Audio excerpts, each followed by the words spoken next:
Bonjour, merci de suivre ce live ce soir sur la thématique école de commerce ou informatique. Peut-on faire les deux? Alors, pour répondre à cette question que vous êtes finalement nombreux à poser depuis pas mal d'années, ce soir, notre invité, c'est Armand Derry. Bonsoir. Bonsoir Nicolas. Armand Derry, vous avez créé au sein d'un groupe, qui est le groupe Galileo, si je ne dis pas de bêtises, une école qui s'appelle PSTB, Paris School Technology of Business, que nous, on qualifie peut-être à tort d'école hybride, c'est-à-dire que c'est une école qui est à la fois école de management et à la fois école de technologie, voilà, mais qui est les deux et qui n'est ni spécifiquement l'une ni spécifiquement l'autre. Et c'est pour ça que ça répond à la question, peut-on aujourd'hui faire une école de management et de l'informatique? Alors oui, tout à fait. Alors dans ma vie antérieure, il y a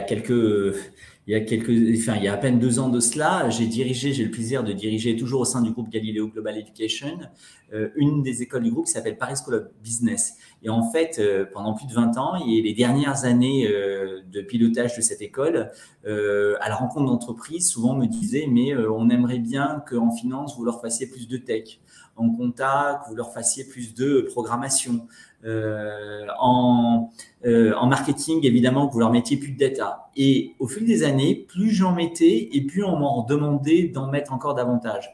Et je me suis dit, finalement, ils veulent des étudiants diplômés d'écoles de commerce, mais avec une compétence tech beaucoup plus prononcée. Et puis, lorsqu'on s'est également plongé sur les attentes des entreprises en matière de formation d'école d'ingénieurs, elles appréciaient que ceci ait aussi des compétences business pour pouvoir être amené, bien entendu, à piloter des équipes, à gérer des projets. Et donc, on a fait une petite analyse et on s'est rendu compte que sur le plan international, ces écoles hybrides existaient depuis des années dans les pays anglo-saxons. Donc, en France, on avait jusqu'à présent, d'une part, des écoles de commerce, d'autre part, des écoles d'ingénieurs informatiques notamment. Mais en France, on aime bien les choses qui sont dans des cases.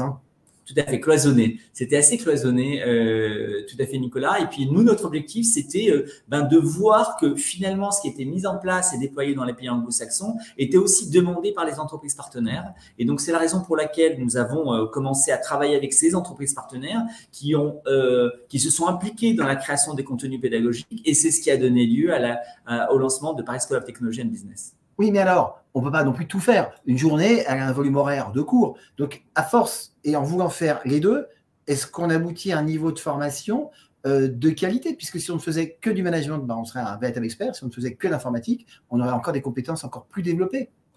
Alors, tout à fait, Nicolas, tu as tout à fait raison. En fait, ce qui est très clair, c'est qu'un étudiant qui a envie de faire que du commerce ou du business, il ne faut pas qu'il vienne à Paris School of Technology and Business. Un étudiant qui veut faire que du code et de la programmation informatique, les écoles informatiques vont former des experts en informatique, des ingénieurs informatiques qui vont avoir d'autres niveaux de technicité que les diplômés de Paris School of Technology and Business. À Paris School of Technology and Business, ce que nous recherchons et ce que nous aimons, c'est justement ces leaders hybrides. Alors, ça veut dire quoi concrètement? Ça veut dire que si on prend notre programme Bachelor, par exemple, qui est un programme en 3 ans, les 2 premières années en initiale et la 3e année en alternance, en cours de la première année, ils vont faire 40% de tech, 40% de business et 20% d'humanité. Ils vont faire des cours de géopolitique de la tech, de leadership, des cours de langue, etc.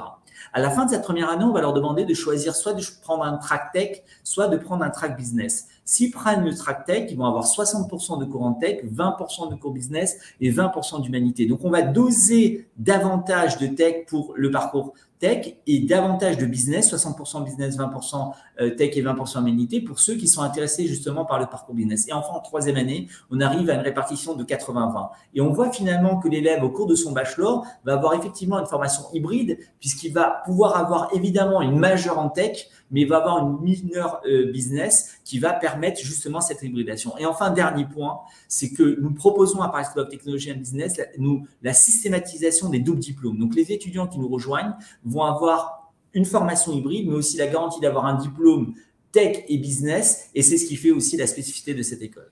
Alors, à quel métier finalement vous formez, métier auquel on n'aurait pas pu prétendre si on avait suivi qu'une formation management ou qu'une formation data informatique? Alors, je vais donner 2 exemples au niveau master, par exemple. Nous avons une spécialisation qui s'appelle ingénieur d'affaires tech. Aujourd'hui, lorsqu'on veut travailler ingénieur d'affaires, on veut travailler et on veut évoluer dans le secteur de la tech, il faut avoir une compétence technologique parce que vous vendez des produits à haute valeur ajoutée. Ces produits à haute valeur ajoutée, il faut savoir être en capacité de discuter, de les présenter à son interlocuteur, son acheteur. Et pour cela, il faut comprendre le langage de cet acteur, donc de cet acheteur. Donc, lorsque vous allez travailler en cybersécurité, vous avez besoin d'avoir un minimum de langage de ces acteurs de cybersécurité. C'est pareil lorsque vous voulez travailler en consulting. Si vous faites le consulting dans les secteurs de la tech, on recrute beaucoup de consultants. Alors, vous pouvez faire évidemment un certain nombre de modules en consultant assez traditionnel, en consultant en organisation, en consultant en RH, mais quand on veut aller sur les grands ESN qui recrutent un certain nombre un groupe comme Capgemini au niveau international, c'est près de 100 milliers de collaborateurs recrutés l'année dernière. Et on a besoin justement de cette double compétence. Oui, mais justement, tout à l'heure, en préambule, vous disiez que vous aviez exercé des responsabilités pendant longtemps au sein d'une grande école de management, et pendant très longtemps au sein d'une grande école de management post-bac en 5 ans. Et vous savez que les grandes écoles ont développé, après les troncs communs, des spécialisations assez pointues. Donc moi, j'ai envie de vous dire, bon, et si je choisis une formation en management généraliste et que je choisis sur la dernière année une spécialisation plutôt tech? L'étudiant qui va arriver en dernière année du programme grande école, il n'aura pas appris à coder avant d'arriver en cette dernière année. Donc, il va commencer à démarrer le codage à partir de la dernière année. Alors qu'au sein de Paris School of Technology and Business, l'écosystème de la tech, il va le vivre dès la première année. Donc, il va avoir une avance par rapport à la compréhension de l'écosystème, par rapport aussi au développement informatique, par rapport aussi à la maîtrise de certains outils qui vont lui donner un avantage compétitif, un avantage concurrentiel par rapport à un diplômé de grande école. Alors, si on revient à l'origine, donc vous recrutez sur le bachelor des terminales. Alors vous avez recruté quel type de profil? Des forts en maths, des bons littéraires? C'est quoi le profil finalement pour intégrer? Alors, ce qui est assez intéressant, Nicolas, c'est qu'avec la réforme du baccalauréat, on l'a vu, avec la réforme du baccalauréat, on n'est plus en silo comme on l'était avant. Terminal S, terminal ES, etc. Ouais. Voilà. Aujourd'hui, vous avez des étudiants qui prennent des doublettes qui peuvent être hybrides. On peut prendre également effectivement informatique et économie. Ces profils sont intéressants. Aujourd'hui, l'étudiant, il y a 2 ans, l'étudiant ne pouvait pas choisir ce type de spécialisation. Or, aujourd'hui, lorsqu'il choisit cette spécialisation, il va vers quel type d'école? Entre les deux, son cœur balance. S'il va en école de commerce, il va être obligé de faire l'impasse sur la partie informatique. S'il va en école d'informatique, il va être obligé de faire l'impasse sur la partie commerce. Une école comme Paris School of Technology and Business répond à la demande de ce type de profil, notamment sur les profils bacheliers. C'est quoi, si tant est qu'il y ait la réponse, la bonne doublette de spécialité pour avoir le bon profil chez vous? Alors, moi, je dirais effectivement, le bon profil, on est plutôt sur économie mathématique. Mais aujourd'hui, lorsqu'on voit les diplômés de grandes écoles de commerce, ceux qui rejoignent en tout cas les grandes écoles, post-prépa ou post-bac, on a plus de 30% de ce qu'on appelait à l'époque bac scientifique. On peut apprendre une spécialité comme maths physique ou SVT maths et puis faire une école de commerce. Ce sont aussi des parcours qui existent encore aujourd'hui. Donc, évidemment, en venant avec le socle commun des matières scientifiques, vous ouvrez de facto la porte à une formation comme Paris School of Technology and Business. Et puis, naturellement, la partie économie, il y a une remise à niveau qui est faite pour les étudiants qui nous rejoignent à ce moment-là. Alors, si je ne dis pas de bêtises, je crois que vous êtes une jeune école. Enfin, pour cette partie, vous n'êtes pas dans Parcoursup? Non, pas encore, pas cette année. Voilà. Et quels vont être vos critères de sélection? Sur quoi vous allez sélectionner vos étudiants? Le carnet de notes, les appréciations des profs, leurs capacités et comportementales? Voilà, ça va être quoi vos critères? Alors, sur Paris School of Technology and Business, nous avons 3 niveaux de recrutement. Nous recrutons en première année, nous recrutons en 3e année. Nous avons pour info des doubles diplômes avec l'Université Paris-Créteil. Donc, nous délivrons grâce à ce partenariat de double diplôme, une licence pro en ASSR, sécurité réseau, on a une licence pro en commerce et distribution, et puis enfin un 3e niveau de recrutement au niveau master. Naturellement, les critères ne sont pas les mêmes, bien sûr. Soit en fonction donc sur la première année, un niveau baccalauréat avec une motivation et aussi une curiosité au secteur de la tech est importante. Aujourd'hui, un tiers des jeunes de cette génération savent ce que c'est un NFT, ce que c'est le métaverse, ont entendu parler des crypto-monnaies. Nombreux ont déjà des wallets et investissent déjà. Ben ça, ce sont effectivement un atout lorsqu'on veut candidater au sein de Paris School of Technology and Business. Lorsqu'on va sur la licence pro, on va naturellement s'adresser à des BTS SEO, par exemple, ou des DUT informatiques, ou si on va sur la filière commerce et distribution, à ce qu'on appelle des DUT GEA ou des BTS ou Tech Deco, etc. Voilà. Et sur les masters, naturellement, on va aller dans la continuité des cursus antérieurs. Ceux qui vont aller dans les filières tech, c'est principalement ceux qui ont déjà fait des licences pro tech ou des bachelor tech, etc. On précise qu'évidemment, quand on parle de la première année du bachelor, vous prenez évidemment des terminales qui auront leur bac et aussi des premières années qui souhaiteraient se réorienter, bien sûr. Hein. Il y en a plus, il y a plus, comme tu le sais, Nicolas, il y a plus de 200 000 étudiants chaque année qui reviennent sur Parcoursup après une orientation et une première année avec une expérience pas aboutie dans le système universitaire. Mais alors, pour repréciser, on a bien compris les critères, mais il y a donc dossier et entretien physique, en distanciel. Alors, entretien physique de préférence, nous sommes très heureux d'accueillir nos candidats. Nous préférons, même si voilà, il y a Paris School of Technology and Business, il y a Tech, il y a aussi Business, il y a l'humanité. On aime bien être en contact de nos étudiants, donc surtout en première année. Mais naturellement, le format aujourd'hui, le format en ligne est également possible, notamment pour les candidats internationaux. Et je sais que de nombreux candidats internationaux suivent aussi Studirama. Alors, question. Alors, est-ce que ce cursus, quand on va prendre le bachelor, on peut aussi poser la question pour le master, peut se faire en apprentissage ou en alternance? Alors oui, sur le bachelor. Et pardon, deuxième question, quelle va être la partie internationalisation de ce cursus? Alors, sur la partie alternance, effectivement, c'est sur notre bachelor, c'est uniquement en troisième année l'alternance. Donc, les 2 premières années sont initiales. Et l'ensemble de nos spécialisations master sont 100% alternance. Voilà pour la première partie. Pour la deuxième partie internationalisation, là aussi, nous innovons, nous faisons bouger les lignes en créant cette nouvelle école, mais en proposant aussi des nouvelles pédagogies. Nous avons une Learning Expedition que nous avons systématisée pour l'ensemble des étudiants. 1 semaine par an, de la première à la 5e année, où nos étudiants vont aller il y a un partenariat qui a été signé avec UCLA, notamment pour vivre une immersion sur place. Nous avons également des partenariats en Israël avec le Technion. Nous avons des partenariats en Corée, nous avons en Europe également et en Chine, à Shenzhen. Donc, ça fait partie effectivement des expériences en immersion que nous proposerons à nos étudiants, les Learning Expeditions systématiques pour tous les étudiants. Et naturellement, en plus de cela, nous allons proposer des doubles diplômes ou des semestres académiques en échange à l'international. Alors, quand on intègre une grande école, on intègre évidemment pour la qualité de ses contenus pédagogiques ou ce que l'on y prête, les accréditations, et comme vous êtes une jeune école, vous n'êtes pas encore rentré dans le circuit, ça prend quand même des années. Et puis, on rentre aussi pour le réseau. C'est-à-dire que voilà, quand on rentre dans une grande école, il y a cette communauté de 10, 15 000 alumni. Mais quand on est une jeune école, comment ça se passe ? Alors, sur le premier point, sur les accréditations internationales, il ne vous aura pas échappé, Nicolas, que nous avons déjà développé à peu près de 25 partenariats double diplômes nationaux et internationaux. Sur ces doubles diplômes nationaux, nous avons des partenariats universitaires, donc des licences. Nous avons des partenariats avec l'école d'ingénieurs Les Frais, avec Paris School of Business, qui délivre des licences, des grades de licence, des diplômes avec grades de licence ou encore des bachelors. Donc, nous avons ça. Et au niveau international… Ce qui est quasiment le summum. Hein. Et la licence, pour le bachelor, c'est ce qu'il y a de mieux.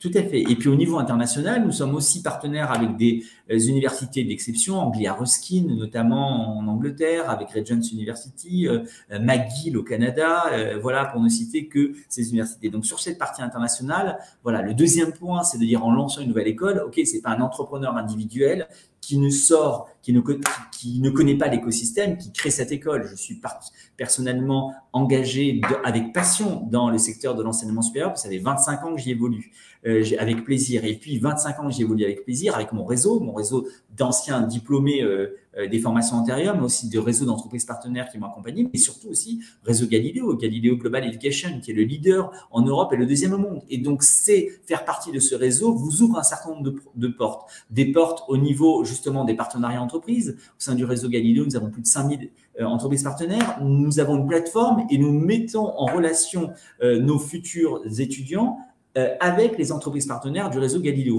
Par exemple, on a un partenariat avec Orange. Orange, aujourd'hui, est partenaire des écoles membres du réseau Galileo. Et ben, nous ouvrons de facto ce réseau d'entreprises partenaires. Et bien sûr, pour la partie ancienne, et ben, nous la constituerons au fur et à mesure. Et puis, nous serons dans une relation humaine avec l'école et les étudiants beaucoup plus. Nous serons dans une relation beaucoup plus humaine, plus personnalisée, puisque ce sera effectivement pour son lancement une école à taille humaine. Alors, peut-être dernière question. Ça va concerner le bachelor. Bon, à l'issue d'un bachelor, on était censé, quand le bachelor a été créé, trouver un emploi, être opérationnel sur le marché du travail. Il se trouve qu'on sait aujourd'hui que quand on sort d'un bachelor d'une école de management, la plupart du temps, c'est pour poursuivre sur un master dans une autre grande école ou ailleurs. Est-ce que justement cette formation hybride très, très opérationnelle et très demandée sur le marché ne va pas faire que justement vos diplômés de Bac+3 vont partir sur le marché du travail beaucoup plus rapidement?